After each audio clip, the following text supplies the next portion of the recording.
A ver, chicos, como les dije, vamos a ver esta parte o esta clase acerca de los drenajes, ¿sí? Primeramente vamos a conocer los drenajes, que son unos tubos o otros elementos que ayudan a evacuar los líquidos o gases acumulados en zonas del organismo por diferentes motivos. ¿Para qué nos sirven los drenajes? Para eliminar los líquidos que se acumulan en nuestro cuerpo y que no exista lo que es una infección interna por parte de esto, ¿sí? Si nosotros no eliminamos todos estos líquidos que no nos van ya no nos sirve a nuestro cuerpo, pues obviamente puede existir complicaciones en el paciente. Estos sistemas comunican la zona en la que está acumulado el líquido o el gas con el exterior o con un sistema adecuado.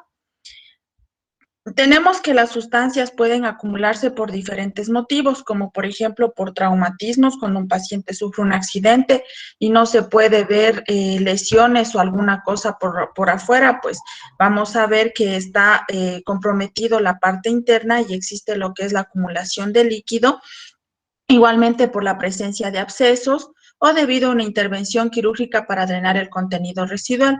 Por ejemplo, en una situación quirúrgica vendría a formar parte de cuando ya viene la complicación de la apendicitis, cuando no se hace la cirugía a tiempo, viene la peritonitis, que cuando el momento en el cuando ya se revienta el apéndice y va a comprometer más órganos, ¿sí? Entonces, todo ese líquido tenemos que eliminar, a pesar de que el médico haga la cirugía, deja un drenaje, ¿sí? Que ya vamos a ver qué tipos de drenajes existen, como por ejemplo el drenaje de Penrose, de Jackson, ya vamos a ir viendo, ¿sí?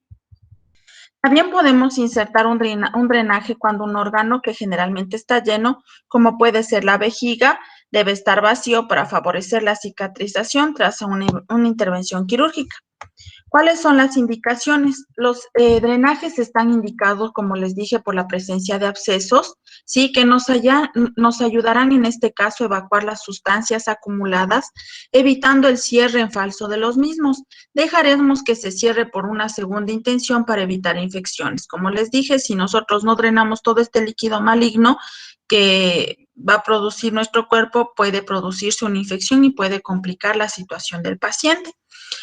Tenemos igualmente las lesiones traumáticas, que nos dice que cuando se origina un traumatismo hay mucho líquido extravasado, por lo que es necesario la colocación de un drenaje.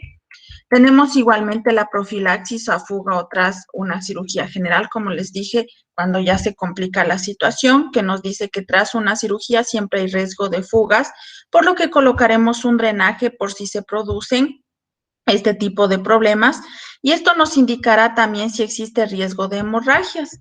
Tenemos que cuando no es segura la anastomosis de las vísceras por su tamaño, presión, etcétera, ¿sí? Cuando ya existe lo que es un riesgo a comprometer otra parte del cuerpo.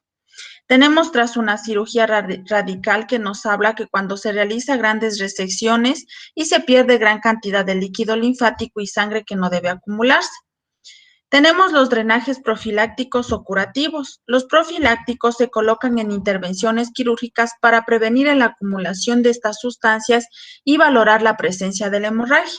Gracias al drenaje, nosotros, aparte de eliminar el líquido o las sustancias, que ya es una parte que ya no que le conviene a nuestro cuerpo, también vamos a valorar qué tipo de líquido eliminó, si ya el paciente se encuentra mejor, el líquido si es espeso, si tiene sangre, si no tiene sangre, si tiene pus, ¿sí?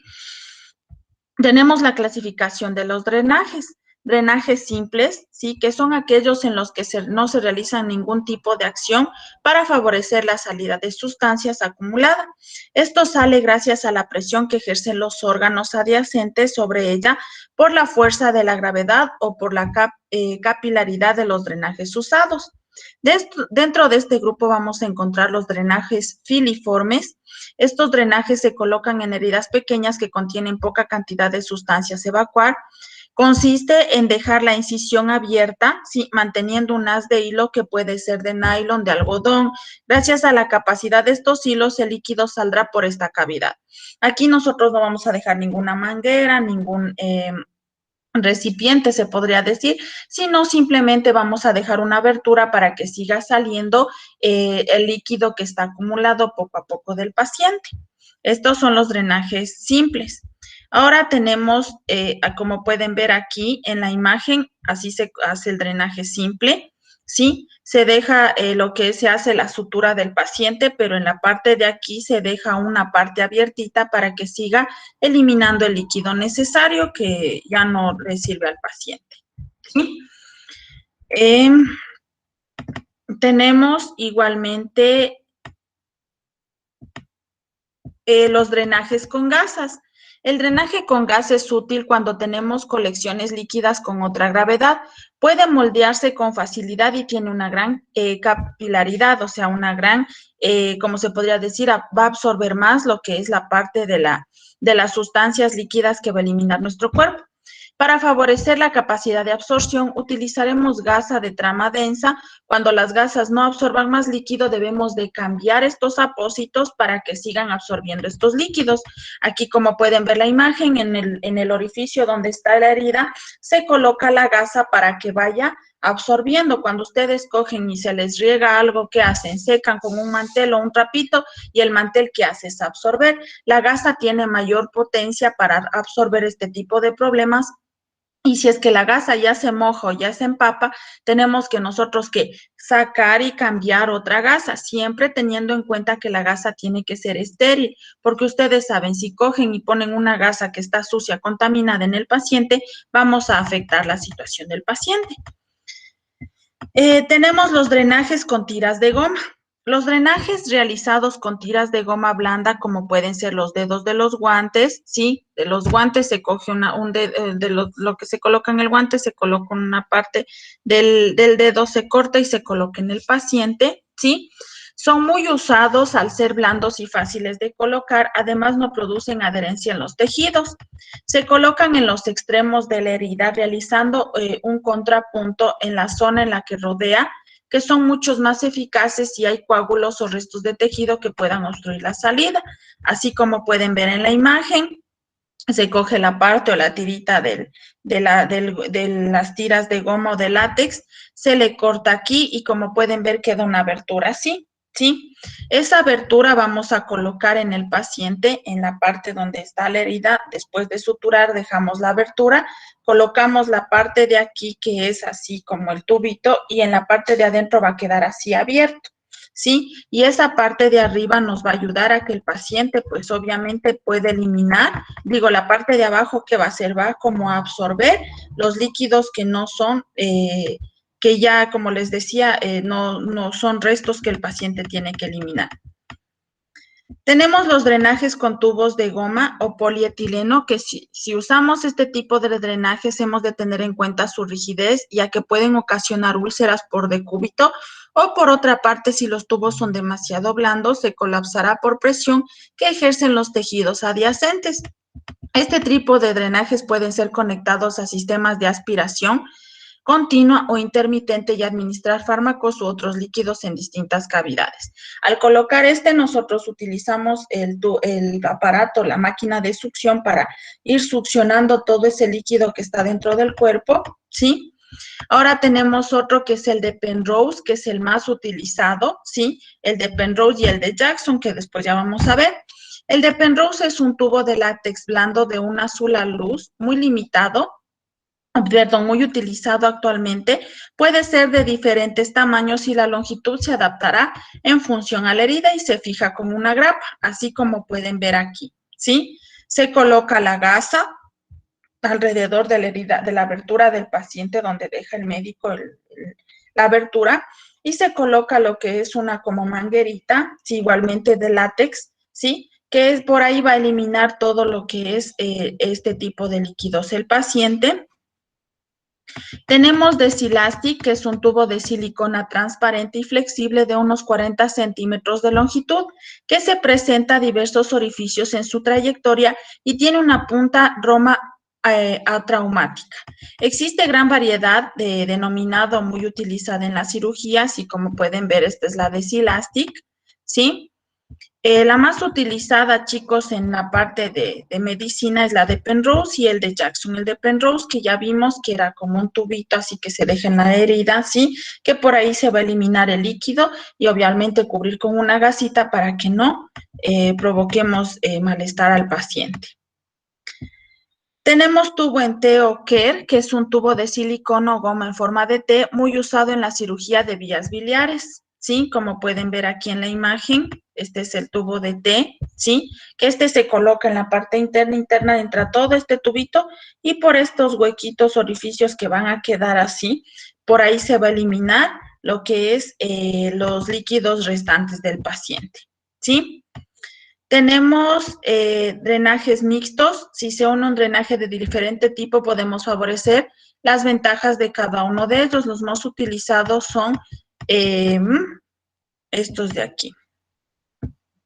Sistemas de aspiración, tenemos nosotros igualmente cuando se utilice los drenajes donde vamos nosotros a realizar la aspiración, tenemos que primeramente preparar el material. ¿Cuál es lo primero? Lavarse las manos, ponerse guantes no estériles, que no es necesario estéril, gasas estériles, torundas de gasas, pinzas de Kosher, 2 pinzas estériles, solución antiséptica, la bata, la riñonera, ¿sí? La botella de vaciar o aspiración, ¿sí? O en la máquina de aspiración, que vamos a conectar la máquina o la manguera de aspiración en el tubo de drenaje que nosotros ya les expliqué anteriormente, que se vamos nosotros a prender la máquina de aspiración y lo que va a hacer es ir sacando, ayudando a eliminar todo ese líquido que está dentro del paciente. ¿Sí? La posición, colocar al paciente en una posición adecuada dependiendo de la localización del drenaje, de cúbito supino, de cúbito prono, ¿sí? Comprobar el sistema de aspiración y su funcionamiento. El drenaje puede ir conectado a una botella de vacío o bien a un aspirador, el fuelle de botella de vacío que debe de estar retirado. Ustedes cuando empiecen o tengan un paciente con cuidados de drenajes, o pacientes que tengan drenajes, lo que tienen que hacer siempre es contabilizar el líquido que el paciente elimina, ¿sí? Aquí viene lo que es el control de ingesta y eliminación, lo que el paciente ingiere y lo que el paciente elimina. Cualquiera que sea el tipo de drenaje que utilice el paciente, nosotros tenemos que realizar el control de ingesta y eliminación, ¿sí? Ahora, con respecto al control de ingesta y eliminación, es más favorable, espérenme un segundo, este drenaje que no estaba ahí, drenaje de Jackson. Deme un segundo.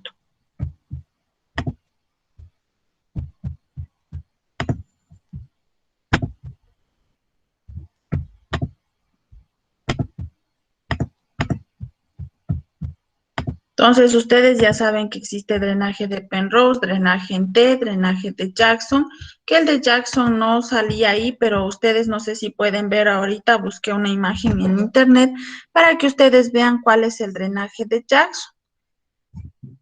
¿Sí le ven? Sí, Lisa. Ya. Este drenaje de Jackson, como pueden ver, es como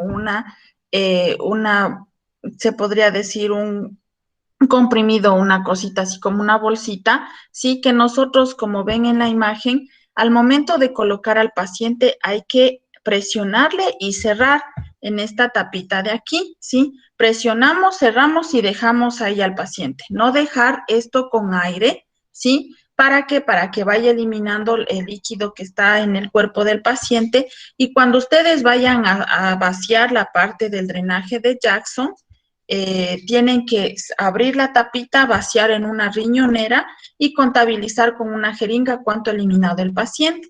Asimismo, cuando vayan a volver a cerrar, tienen que a presionar, cerrar la tapita y dejarle ahí al paciente sin aire. Esto tiene que quedar sin aire o si no, no se va a eliminar el líquido que el paciente vaya eliminando, ¿sí?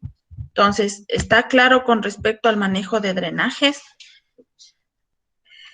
¿O tienen dudas, inquietudes?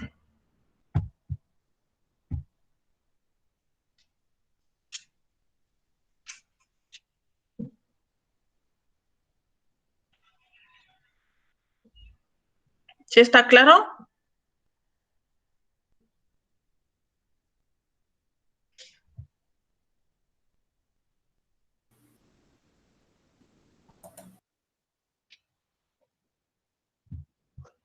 Lisa, una pregunta. Al realizar los drenajes, ¿toca utilizar guantes estériles o no?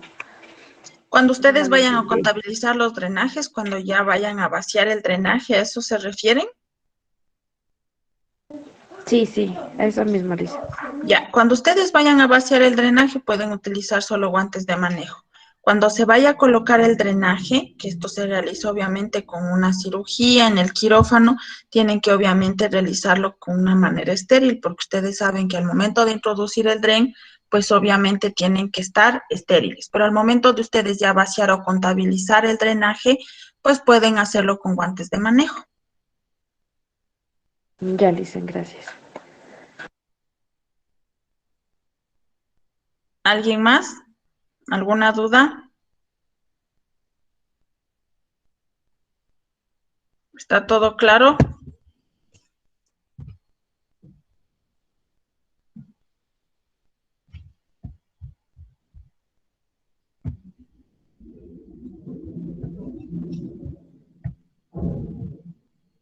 A ver, chicos, entonces vamos con la siguiente parte, ¿sí? En la siguiente parte vamos a ver acerca de cómo tenemos que manejar al paciente, ¿sí? ¿Cómo vamos a manejar al paciente de acuerdo a su alimentación, a su higiene corporal, a la prevención o la colocación de pañales, prevención de úlceras por presión y cambios posturales en pacientes encamados y las técnicas que debemos de tener de movilización? ¿Sí? Primeramente, con respecto a la alimentación, ustedes tienen que tener en cuenta que de acuerdo al paciente, tenemos que realizar la dieta o la alimentación adecuada. Por ejemplo, si nosotros tenemos un paciente diabético, el paciente diabético tiene que comer 5 veces al día. ¿Sí? Pero no quiere decir que va a comer la comida, el montón de cosas, sino simplemente tiene que comer porciones muy pequeñas, ¿sí? Tiene que desayunar, el desayuno podría ser una tostada, una gelatina sin azúcar y unos huevitos revueltos, nada más. A la media mañana, que sería la segunda comida, tendría que comer fruta, pero una fruta que no sea roja, sino fruta verde, como manzana verde, el kiwi, ¿sí? Que no tenga mucho dulce. Plátano prohibido en pacientes diabéticos. Al almuerzo tiene que comer un filete, obviamente a la plancha, con una ensalada y un puré de papa, nada más. En la tarde igualmente vendría otra fruta y en la noche un agüita aromático con unas tostadas. Entonces a eso se refiere la alimentación para paciente diabético, que son 5 comidas. Ahora, con respecto a cualquier otro paciente, nos dice que para favorecer una alimentación rica y variada al paciente, en la que se deba de tener en cuenta sus gustos y preferencias, también como sus limitaciones y dificultades. Ustedes han visto que todo paciente que está hospitalizado no va a tener la misma forma de alimentarse que ustedes cuando están afuera tienen ganas de cualquier otra cosa, pero en los hospitales siempre tienen una dieta rígida o una dieta que debe de ser adecuada para el paciente, ¿sí? Por ejemplo, una dieta equilibrada debe de contener 15% de proteína, 30% de grasa, 55% de hidratos de carbono y ricos en fibra, como para integral, arroz integral, legumbres, frutos secos, verduras y otras frutas, ¿sí? Tenemos aquí igualmente que el paciente que tiene que tomar por lo menos como mínimo 2 litros de agua, o sea, de 6 a 8 vasos al día, ¿sí?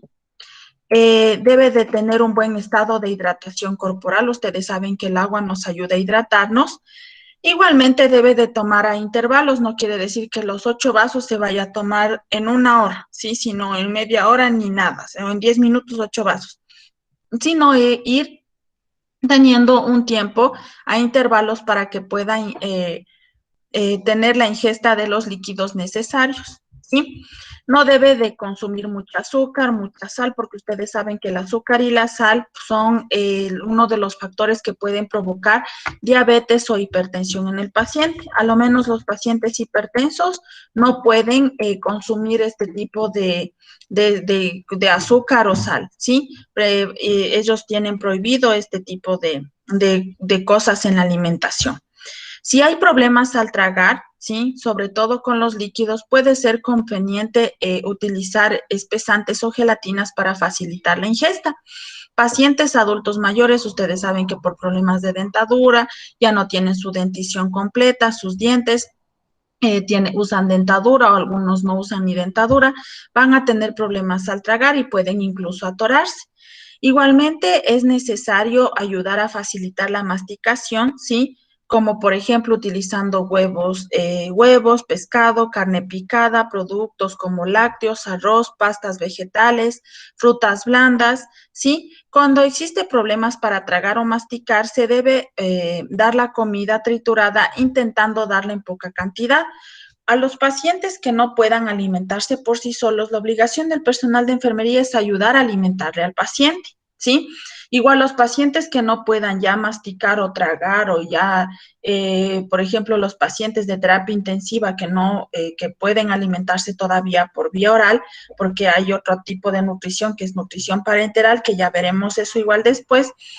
Con respecto a la vía oral, pues el paciente todavía y está sedado, lo que tenemos que hacer es licuar el alimento del paciente y pasarlo por una sonda nasogástrica, ¿sí? Con una jeringa, igualmente a los adultos mayores, darles de comer con una jeringa, de acuerdo a lo que el adulto mayor o la persona, la necesidad que él presente. Entonces, no es que no come, no puede masticar, no le doy de comer, ¿sí? Nuestra obligación es ver la necesidad que el paciente presente para nosotros alimentar. Si el paciente puede comer por sí solo, pues qué bueno. Si el paciente necesita ayuda para comer, pues tenemos que ayudarle a comer. Y si el paciente no puede masticar ni tragar, pues por sonda nasogástrica vamos a licuar los alimentos y alimentarlo por esa forma, ¿sí?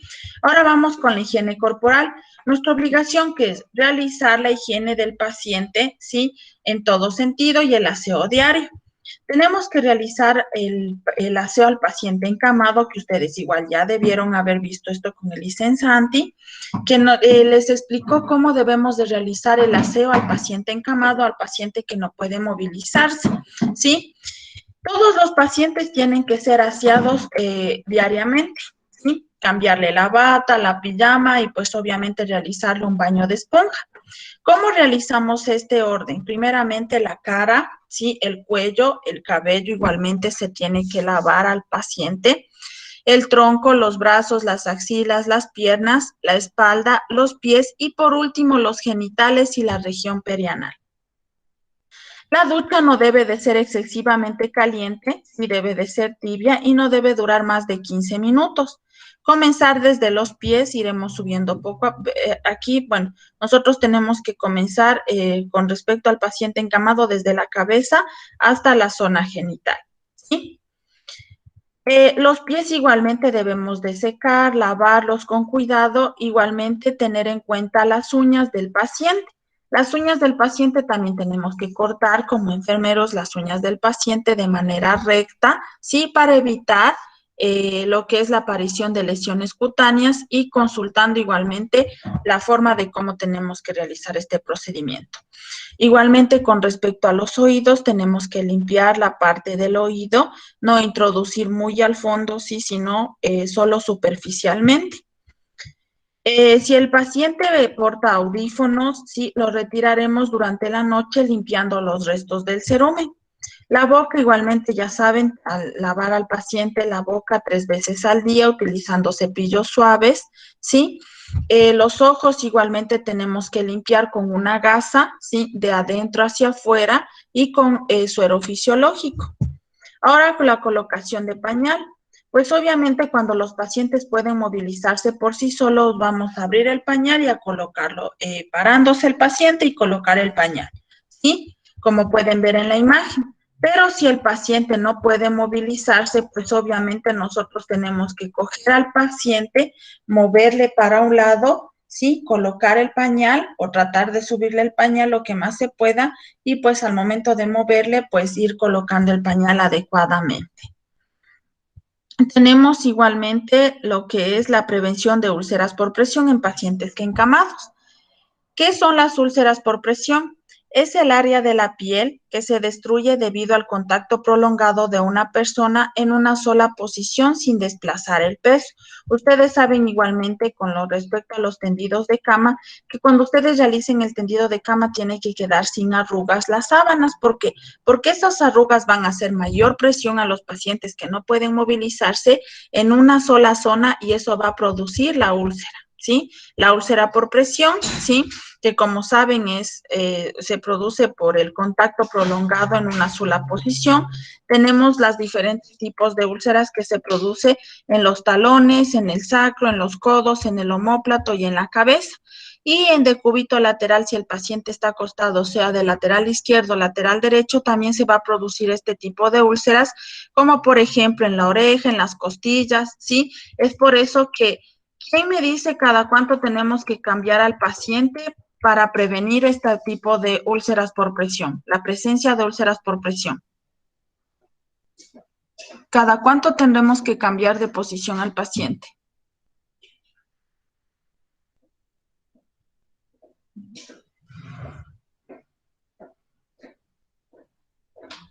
¿Nadie?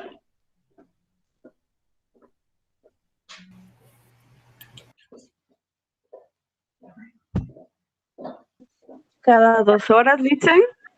Cada 2 horas. Perfecto. Despuésito me das tu nombre, por favor, porque también voy a calificar participación en clase. ¿Sí? Ya. Tenemos los cuidados básicos. Primeramente, revisar diariamente la piel, que es mantener limpia y seca, lavarla con agua tibia y jabón, neutro siempre, y pues obviamente cuando nosotros ya realicemos el aseo al paciente, lo recomendable es colocar crema hidratante, y mucho más si es que el paciente ya está formándose la lesión para presentar úlcera por presión. No debemos de usar alcohol ni tampoco colonia. La ingesta diaria de líquidos es de 2 litros de agua, que esto nos va a ayudar a hidratar la piel, ¿sí? La ropa de cama debe de estar siempre limpia, seca, como les dije, sin arrugas, y los cambios posturales cada 2 o 3 horas. Los signos de alarma, pues obviamente la zona de apoyo enrojecida, las grietas de la piel, sequedad o humedad, cuando ya empieza a presentarse en la parte de la piel del paciente rojo, quiere decir que ya está propenso a presentar úlceras por presión y hay que tomar mayor precaución. Los cambios posturales ayudan a aliviar la presión continuada en los pacientes encamados y por lo tanto necesarios en la prevención de úlceras por presión. Los cambios se realizan cada 2 o 3 horas, como nos ayudó la compañera, y en pacientes que puedan estar sentados se realiza cada hora, descargando el peso sobre las nalgas, movilizándole de un lado a otro cada 15 a 30 minutos, y los cambios posturales deben de ser rotativos. ¿Qué quiere decir? De cúbito supino, de cúbito prono, de cúbito lateral derecho, de lateral izquierdo, y sí se puede también colocarlo por ciertos lapsos de tiempo, se le sienta al paciente, ¿sí? Por ejemplo, para comer. Cuando nosotros realicemos la colocación del paciente en decúbito supino o tumbado boca arriba, tenemos que colocar almohadas en lo que más hace presión, que es la cabeza, los codos, sí, en la parte de las rodillas, en la parte de atrás de las piernas y en los pies, sí, para evitar que los talones hagan presión y se formen las úlceras.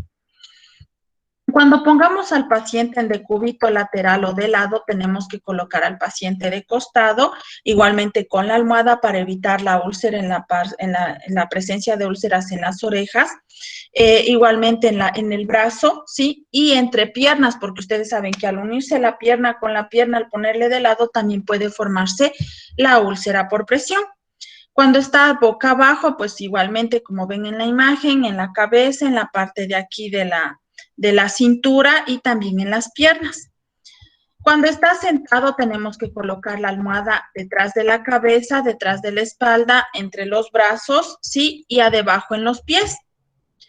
Tenemos igualmente las precauciones para el manejo de sondas y bolsas recolectoras, ¿ya?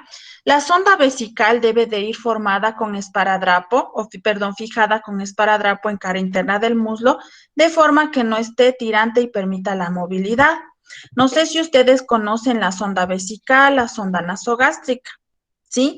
O alguien me puede decir para qué se utiliza la sonda vesical y para qué se utiliza la sonda nasogástrica.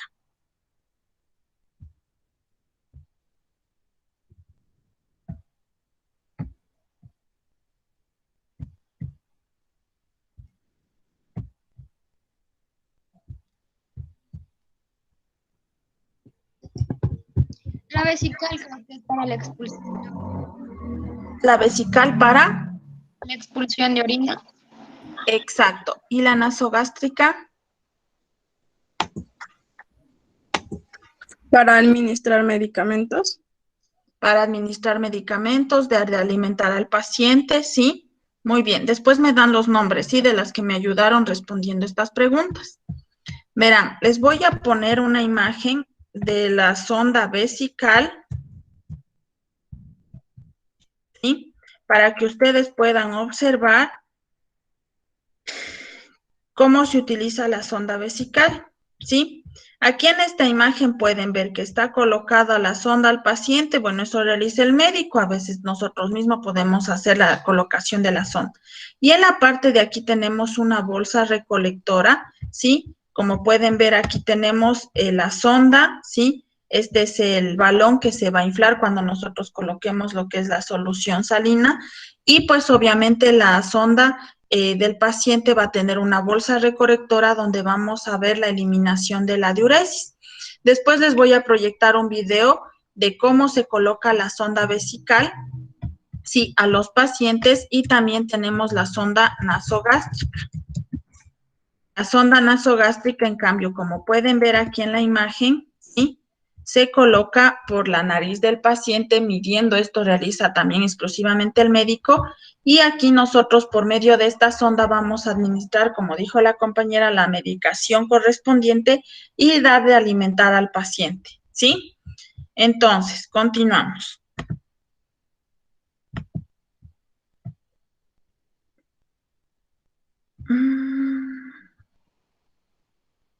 Ya. Ahora nosotros tenemos que movilizar al paciente. A los pacientes nosotros no podemos movilizarlo como coger una cosa y ya, ¿sí? Sino teniendo las precauciones tanto para no dañar al paciente o lastimar al paciente y tanto también para no afectar nosotros nuestra postura o sufrir alguna lumbalgia o algún tipo de fractura en la cintura. Entonces nosotros tenemos, o de cadera, entonces nosotros tenemos que movilizar al paciente adecuadamente, que tenemos que colocar, como ven en la imagen, la espalda recta, colocar las piernas flexionadas, y ustedes cuando vayan a levantar al paciente tenemos que poner la pierna entre las dos piernas del paciente para igual decirle que nos abrace, ¿sí? Para nosotros movilizar. Bueno, esto obviamente nosotros espero volver ya pronto a la parte presencial para realizar esta práctica con ustedes, así como ven en la imagen, ¿sí? Es la manera correcta de movilizar al paciente, ¿sí? Para evitar nosotros dañarnos y dañar al paciente. Ustedes igual han de haber visto la parte de las medias sábanas cuando ustedes realizan el tendido de cama, que es para movilizar al paciente, ¿no es cierto? Para subir o bajar al paciente, ¿sí? Media sábana o también llamada como media sábana, o para movilizarle, bueno, media sábana que se utiliza, ¿sí? Para movilizar al paciente, como ven en la imagen, ¿sí? Igualmente los pacientes que pueden impulsarse, se les dice que se cojan de la parte de arriba, siempre teniendo en cuenta que la cama tiene que estar asegurada, ¿sí? Y pues el paciente podrá impulsarse con los pies, ¿sí? Eso, así como ven en la imagen, pues obviamente el paciente tenemos que tratar de ponerle al borde lo más que se puede de la cama para nosotros levantarlo, ¿sí? Y colocarle así como ven, siempre diciéndole que nos abrace para poder tener mayor seguridad y que no se nos caiga el paciente, ¿sí?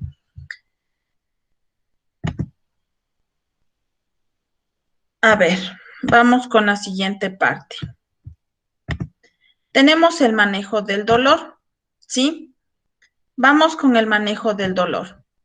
Primeramente nos dice que la tensión arterial, la frecuencia cardíaca, la frecuencia respiratoria y la temperatura son parte o situaciones que también van a afectar si el paciente presentara dolor, ¿sí? Estos signos vitales se van a alterar. Cuando el paciente está con demasiado dolor, va a tener taquicardias, la presión arterial se le va a subir, va a presentar mayor respiraciones, ¿no es cierto?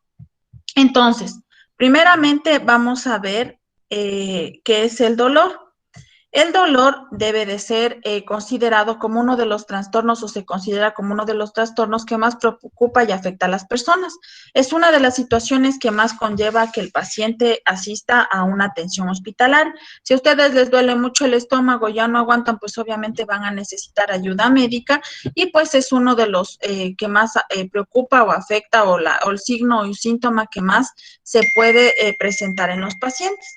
Por ejemplo, gran impacto individual, familiar, laboral, social y económico, presenta síntomas o acompañan que motiva las consultas médicas, el aumento de su prevalencia en la población general o algún problema de salud. El dolor, ¿qué es? Es la experiencia emocional y sensorial desagradable asociada a una lesión tisular presente o potencial o descrita por el paciente como relacionada con dicha lesión. Tenemos los tipos de dolor, tenemos agudo y crónico. El agudo que puede durar hasta menos de 6 meses y la función de protección es biológica y crónico cuando la duración es mayor a 6 meses y se produce por algún tipo de enfermedad, ¿sí? Según la etiología es nociceptivo y neuropático. Nociceptivo es la lesión somática o visceral que estimula lo que son los nociceptores y el neuropático que es la lesión directa sobre el sistema nervioso continuo.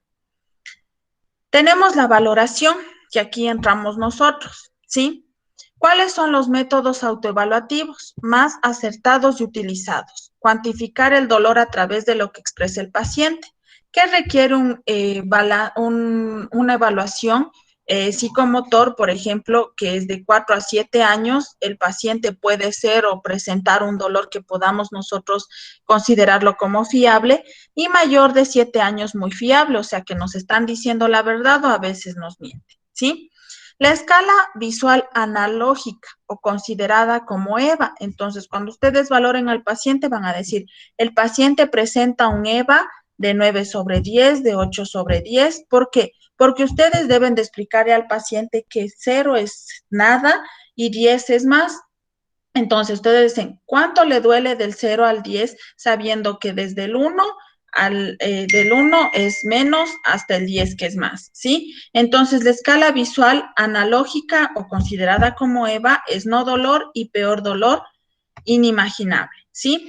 Tenemos algunos tipos de EVA o escala de valoración del dolor que vamos a evaluar. Por ejemplo, la escala numérica, como les dije, del 0 al 10. El 0, que es ausencia del dolor, y 10, dolor de máxima intensidad.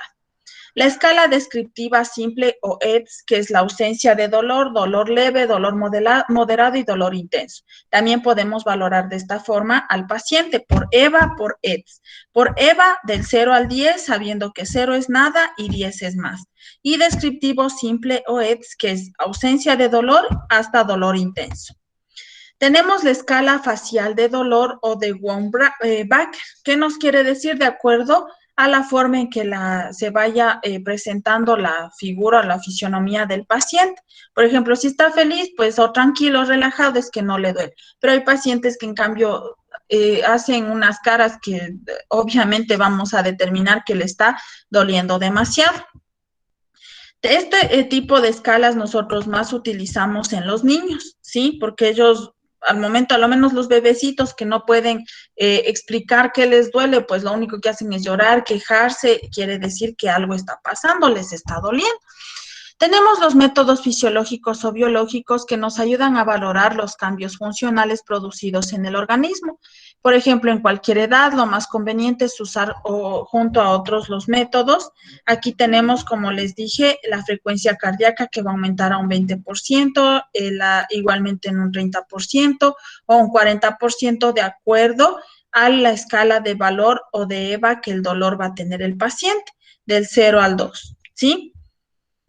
Tenemos como siguiente punto lo que corresponde a los métodos comportamentales o conductuales. Primeramente, nosotros vamos a observar el comportamiento ante el dolor del paciente, principalmente, como les dije, en los lactantes y en los niños. En los recién nacidos, cuando va a presentar, va a hacer malas caras, ¿no es cierto? Quiere decir que le está doliendo algo al recién nacido. Tenemos igualmente los tratamientos. De acuerdo a la escala analgésica de la OMS, ¿sí? Tenemos primer escalón, segundo escalón y tercer escalón.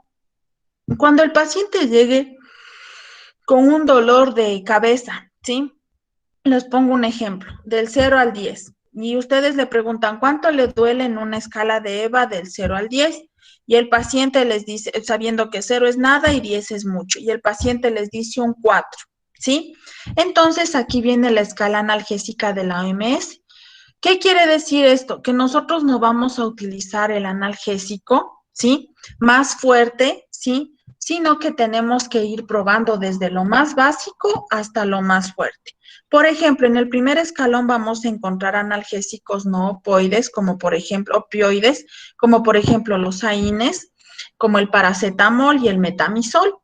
En el segundo escalón vamos a encontrar los opioides débiles como es el tramadol, la codeína, ¿sí? Y en el tercer escalón los opoides potentes como la morfina, ¿sí? La bupremorfina, la metadona y el fentanilo. Este tipo de medicamentos se utiliza ya en pacientes que están con cáncer terminal. Sí, no sé si ustedes han visto cuando se hace ya cuidados paliativos, lo único que se quiere es aliviar el dolor del paciente. Entonces vamos a utilizar el fentanilo, la morfina, sí, porque el dolor de ellos ya es extremadamente fuerte, que incluso el de ellos ya supera el 10, porque he visto pacientes con cáncer que están en etapa terminal y obviamente ellos ya sienten un dolor extremadamente fuerte, pero si un paciente llega con un dolor de cabeza, un dolor del brazo porque se golpeó, entonces vamos a utilizar primeramente el primer escalón, ¿sí? Que es paracetamol o metamizol. O si no, si es que ya no funciona, o también aquí viene o entre el ketorolaco, ¿sí? Si ya no funciona, vamos al segundo escalón, que ya viene el tramadol, la codeína, ¿sí? Que pueden asociarse a los fármacos del primer escalón en determinadas situaciones. Tenemos en el cuarto escalón, que son las medidas analgésicas invasivas, como ya dijimos, los opoides vía epidural, los bloqueos nerviosos con analgésicos locales, como ya dijimos, los pacientes que ya tienen un dolor extremadamente fuerte, ¿sí? Tenemos el dolor leve, moderado, intenso e insoportable, de acuerdo a la escala de utilización de los analgésicos. Como les dije, desde lo más leve hasta lo más fuerte, de acuerdo a la necesidad del paciente, ¿sí? Las causas de analgesia inadecuada es, por ejemplo, cuando no existe una comunicación adecuada, cuando retrasa el inicio, los fármacos inadecuados o insuficientes y la ausencia de tratamiento individualizado. ¿Sí? ¿Tienen alguna pregunta con respecto a la escala del dolor? Yo ya les expliqué que el dolor nosotros manejamos de acuerdo a la situación del paciente. Por ejemplo, la escala de EVA que determinaba del 0 al 10, donde 0 es lo más poco y 10 es lo más fuerte que el paciente pueda presentar. Igualmente teníamos la escala de gestos, que es cuando el paciente, pues obviamente esto más se utiliza en los pequeños, cuando realiza gestos, cuando obviamente el paciente o el paciente pediátrico presenta algún dolor y no puede expresarse, ¿sí? Entonces, de acuerdo a esto, nosotros valoramos la escala del dolor y de acuerdo a esto, nosotros aplicamos el medicamento adecuado.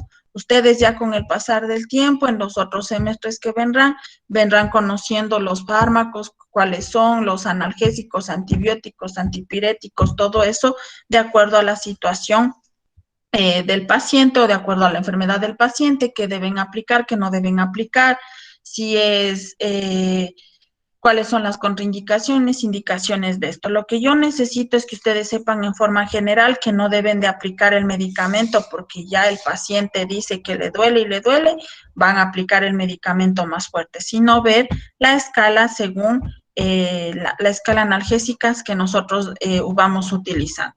Si después de nosotros aplicar la primera escala de analgésico no cede el dolor, sí, y todavía se queja más, pues ya entraremos a la segunda escala, pero ya en casos extremos vamos a utilizar la tercera escala de administración de los analgésicos, ¿sí? ¿Está claro, chicos? Licen, Dime. ¿y esos analgésicos se los pone en cualquier situación o solo en algunas enfermedades específicas? Los analgésicos a lo menos los de primer nivel o los primeros analgésicos que yo les expliqué, ¿cómo es el paracetamol o el ketorolac o el metamisol? Se pone en cualquier situación del paciente. Por ejemplo, hay pacientes que llegan con migrañas, con dolores de cabeza, ¿sí? Al menos que sea una parte de dolor abdominal. Ustedes tienen que saber que un dolor abdominal, bueno, también eso ya irán viendo con el tiempo, puede ser un riesgo o una causa de una apendicitis. Entonces, si ustedes colocan un analgésico, van a cubrir o ¿cómo se podría decir?, a retardar el cuadro clínico del paciente o el diagnóstico. Dicen, para un dolor, por ejemplo, abdominal, utilizaríamos ya un dolor abdominal grave, se puede decir, utilizaríamos el segundo, ¿verdad? Por ejemplo, para una apendicitis, a una dolor de No, vesícula. no, verás, cuando ya exista un dolor abdominal, lo recomendable es dejarle que le duela al paciente, ¿sí? Ya. Aquí vienen a tomarse lo que es los exámenes complementarios y el examen físico. Eso, cuando sea un dolor abdominal, lo recomendable es esperar a que el médico valore, revise y dé los exámenes de laboratorio, se realice el eco. ¿Por qué? Porque si ustedes, por ejemplo, he tenido casos donde a veces porque el paciente dice, no, es que necesito que me alivie el dolor, ya no aguanto, me duele mucho el estómago y no sé qué y no sé cuánto. Y a veces uno por tratar de que el paciente, como decir, se calle o ya se tranquilice, se le aplica medicamentos. Y he tenido situaciones donde ha habido casos donde la enfermera o el enfermero administra el medicamento y retarda el cuadro. ¿Por qué? Porque obviamente el paciente ya va a sentir alivio, le va a pasar el dolor. Se va a la casa, todo chévere, y regresa con una complicación de peritonitis en el caso de que sea apendicitis. Entonces, imagínate lo grave que se produce. Entonces, cuando sea lo menos dolor abdominal, lo recomendable es la valoración, exámenes de laboratorio, cómo es la ecografía y confirmar si no es apendicitis o es, por ejemplo, una gastritis o un dolor de acuerdo al examen físico, pues ya el médico dirá, tome, aplíquele este medicamento. O una infección estomacal porque se comió algo, también existe el dolor abdominal, pero ustedes saben que igualmente para valorar si es que es una apendicitis se realiza el examen físico, si es que le duele en la fosa ilíaca, dónde le duele, a dónde se irradia. Entonces, de acuerdo a esto, se puede determinar que puede ser una apendicitis o no puede ser una apendicitis. Pero lo recomendable siempre cuando sea dolor abdominal es realizar todos los exámenes necesarios para estar seguros que no sea una enfermedad que pueda retardar el cuadro clínico. Pero si es un dolor de cabeza, un dolor del brazo porque se golpeó, obviamente ya, si es fractura, pues ya se pone medicamento fuerte para que entre al quirófano y ya no le duele. Pero, como les digo, situaciones como estas. Pero si es un dolor abdominal, siempre esperar a la valoración adecuada o a llegar a todo lo que se debe de realizar para administrar el medicamento. ¿Sí? Y Lisa, tengo una pregunta. Uh-huh. Con respecto a las personas de diabetes, lo que dijo que no deben ingresar azúcar, ¿qué pueden ingerir en vez del azúcar, aparte del stevia? Aparte de la stevia, verán, de acuerdo al paciente diabético, por ejemplo, los pacientes diabéticos, ustedes saben que o bien se descompensan por no utilizar mucha azúcar o no utilizar nada de azúcar, o bien se puede subir la glucosa, ¿sí? Los pacientes, obviamente diabéticos, no quiere decir que nunca vayan a comer azúcar, ¿sí? Deben de introducir en su dieta el azúcar, pero no en cantidades extremas, ¿sí? Por ejemplo, tú me dices, si no es azúcar y no es, ¿cómo es? Y no es stevia, ¿sí? Lo que se recomienda es la panela. Se le pone la panela en el juguito, la panela molida o el azúcar morenita, pero así en pocas cantidades, ¿sí? Pero teniendo en cuenta que no puede tomar demasiada cantidad de eso, ¿sí? Entonces, paciente diabético tampoco no quiere decir que no vaya a comer nunca azúcar, pero sí en pocas cantidades. Porque incluso hay pacientes que como que se asustan con la enfermedad y dejan de comer azúcar, grasa, todo tipo de cosas y se descompensan o el azúcar se les baja y es peor, ¿sí? Porque tienen que poner insulina o darle o administrar dextrosa para poder compensar de nuevo al paciente. Entonces, darle, pero en poquísimas cantidades y como decirte una vez al día. Ya, muchas gracias. Y la miel también no es bueno. La miel yo le considero como que pueda ser un poco muy dulce. Ustedes saben que con una cucharada de miel en un vaso de jugo eso endulza mucho, entonces lo recomendable es decirle al paciente diabético utilizar Esplenda o esos goteritos que vienen igualmente de ¿cómo es? La ¿Stevia? stevia líquida que se pueda dar al paciente, pero de ahí, o sea, no más el azúcar blanca, la miel, porque la miel también es muy, muy dulce.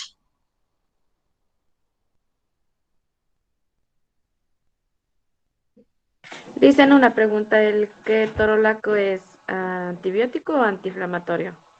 El ketorolaco es analgésico y también considerado como, no, solo analgésico es el ketorolaco. El diclofenaco es analgésico y antiinflamatorio.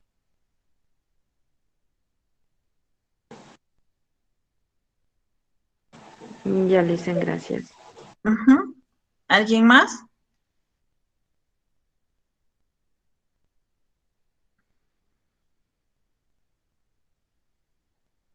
¿Todo está claro, chicos?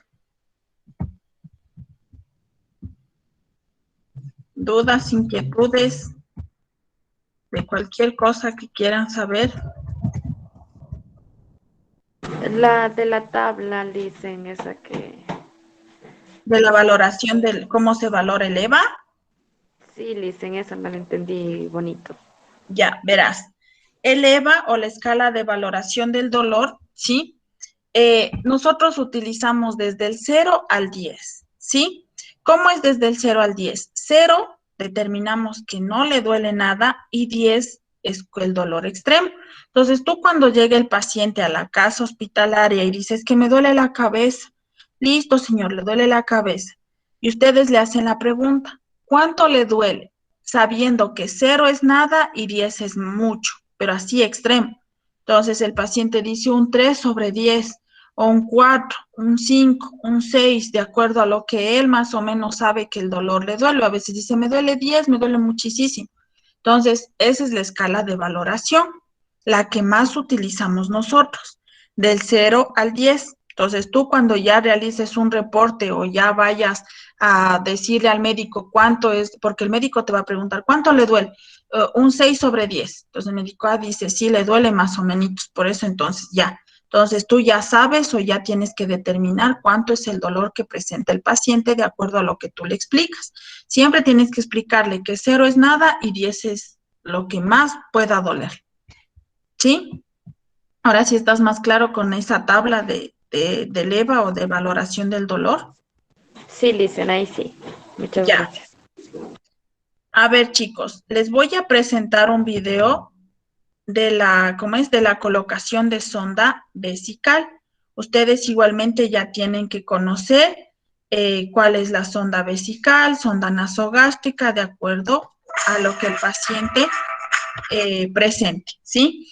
Cuando ustedes ya tengan igualmente ya poco con el pasar del tiempo, al finalizar ya casi la materia, vamos a ver el manejo de historia clínica. Con respecto al manejo de historia clínica, nosotros vamos a determinar cómo hacer hoja de evolución, reportes de enfermería, control de ingesta y eliminación, con respecto a los drenajes, lo que les sabe, dren de Jackson, dren de Penrose, cómo eliminamos, cuánto contabilizamos y todo eso, ¿sí? Entonces, ahorita les voy a dar a conocer acerca de la colocación de dren, de cómo es de sonda vesical. Denme un segundo.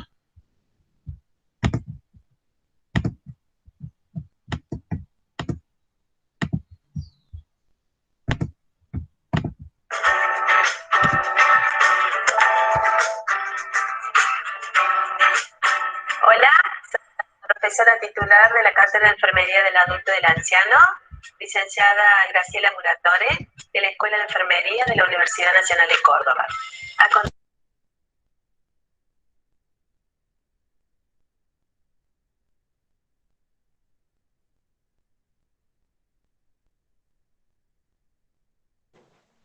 No se escucha, dicen.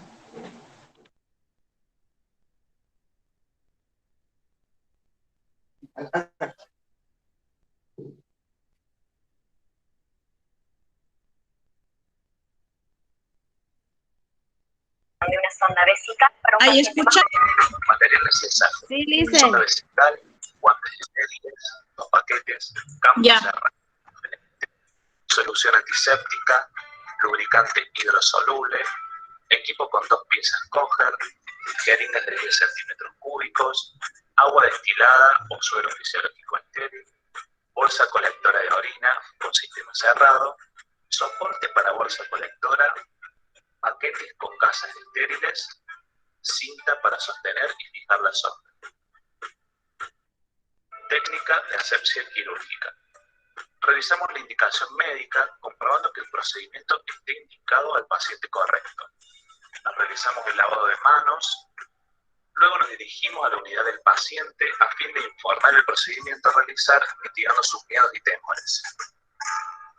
Pasamos a preparar al paciente para el procedimiento. Recordemos haber realizado previamente higiene perineal. Técnica en el varón. Colocamos al paciente en decúbito supino. Nos colocamos los guantes de examinación.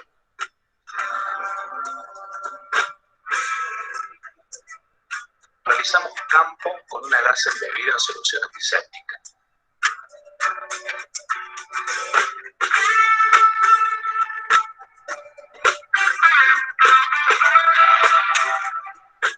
Nos quitamos los guantes de examinación. Realizamos nuevamente el lavado de manos. En el procedimiento, recordar mantener la esterilidad en todo momento. Y nos colocamos los guantes estériles.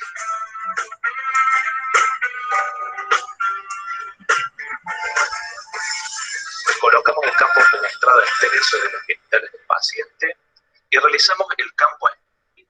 Para ello, utilizaremos la pinza Kocher para sujetar las gasas embebidas en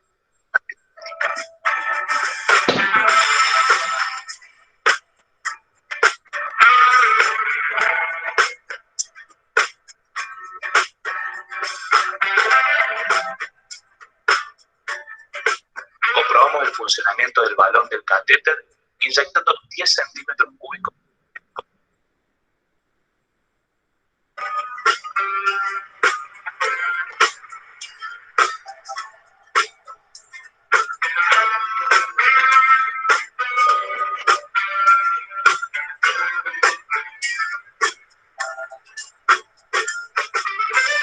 Luego colocamos solución hidrosoluble en la parte proximal de la sonda para evitar lesiones uretrales por el roce. Colocamos el pene en un ángulo de 90 grados, retirando completamente el prepucio. Introducimos la sonda lentamente para alcanzar la vejiga.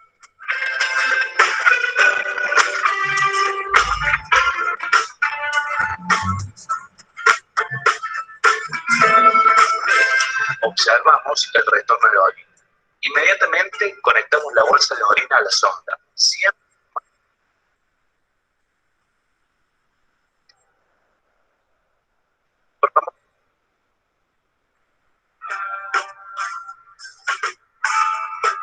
luego corroboramos que la espita de la bolsa esté cerrada.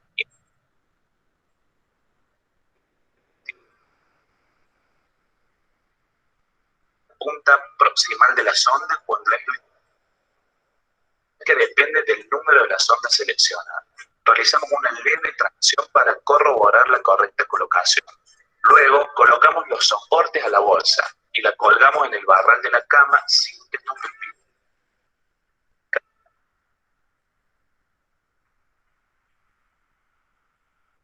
A la altura inguinal.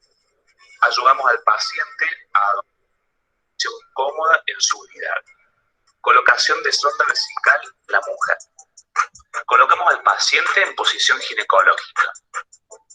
Nos colocamos los guantes de examinación, realizamos campo con una gasa embebida en solución antiséptica, separando los labios mayores y menores de arriba hacia abajo, visualizando el conducto urinario.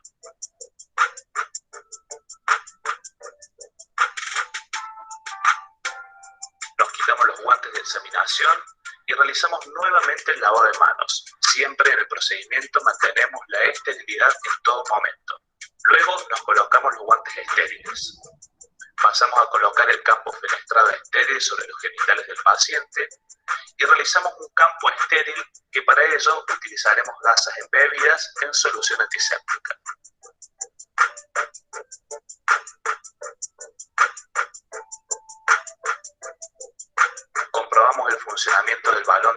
catéter, inyectando 10 centímetros cúbicos de aire con jeringa estéril.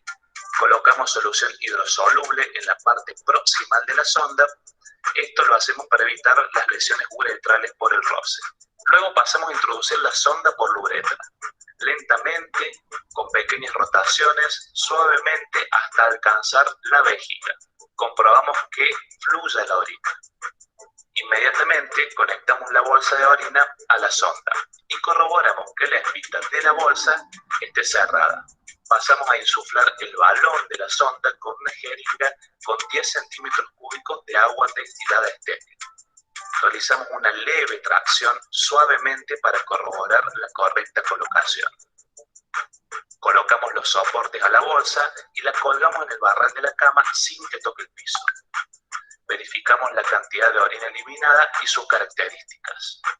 Luego, fijamos la sonda en la cara lateral interna del músculo. Por último, ayudaremos al paciente a adoptar una posición cómoda en su unidad. Nos realizamos el lavado de manos y registramos siempre en el informe de enfermería el tipo de sonda, día, hora, características y cantidad de orina eliminada.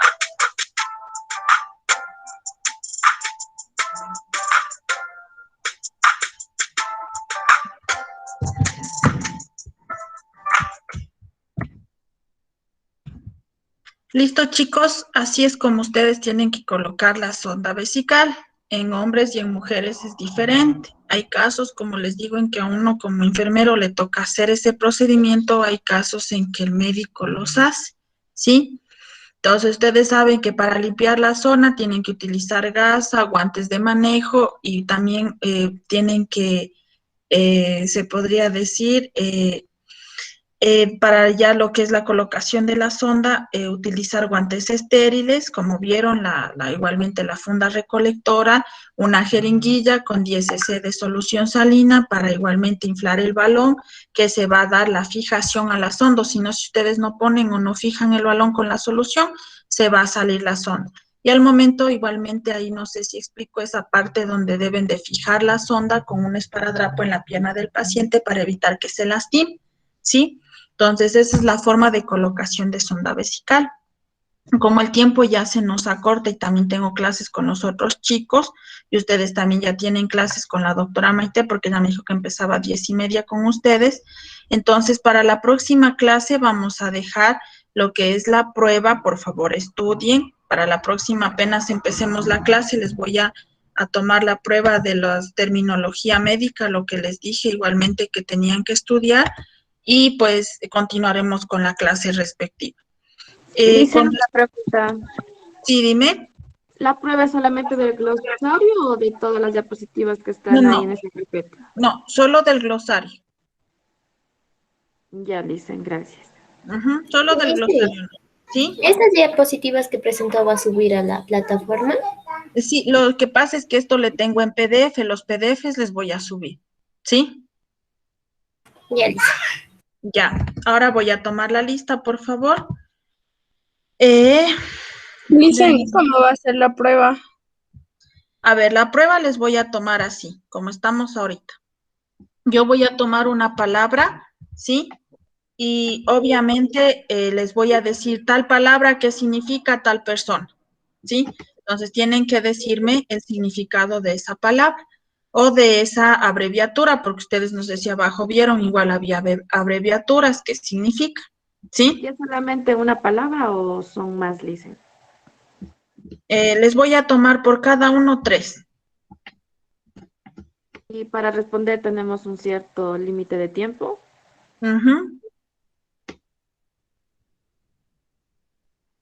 ¿Cuánto más o menos, Licen? Disculpe. ¿De tiempo? Sí. Por cada palabra 1 minuto.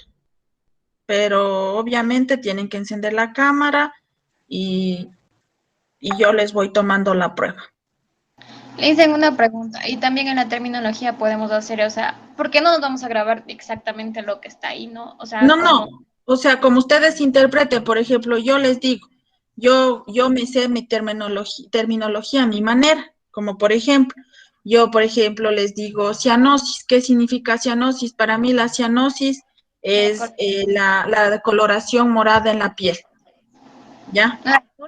Así.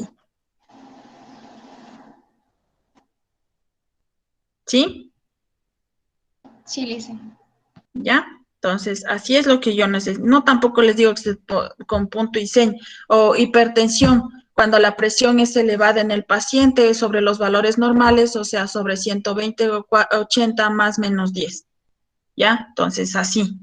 No tampoco les digo que se aprendan de memoria, pero sí que sepan lo que, o sea, tener la idea de lo que es la palabra o la terminología adecuadamente. Ya, Lice, gracias. ¿Ya? A ver, ¿alguien más? ¿Alguna otra pregunta?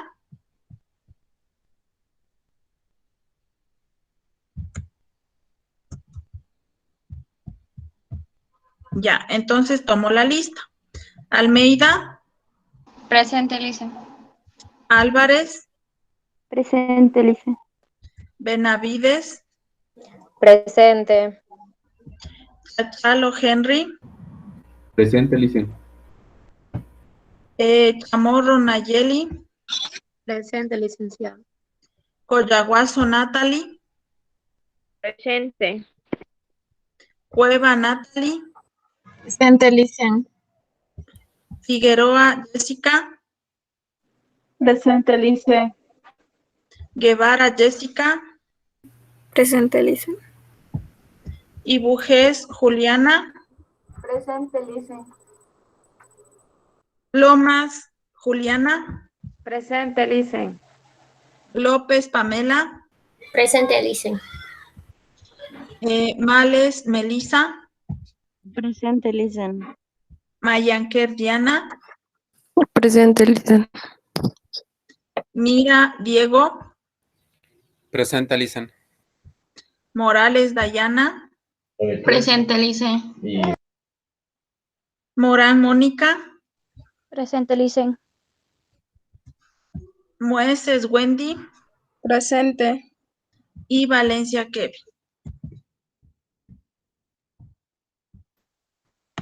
Presente, licenciado. Ya, listo chicos, entonces si no quedan más dudas, para la próxima clase tenemos la prueba, sí, de terminología y continuamos con la clase respectiva. Cualquier duda, inquietud, me avisan, le avisan al presidente y él me avisa, ¿sí? Entonces, nada más chicos, que tengan un excelente inicio de semana, cuídense mucho, les mando un fuerte abrazo y nos vemos en la próxima clase que sería el día miércoles. Hasta luego, Lice.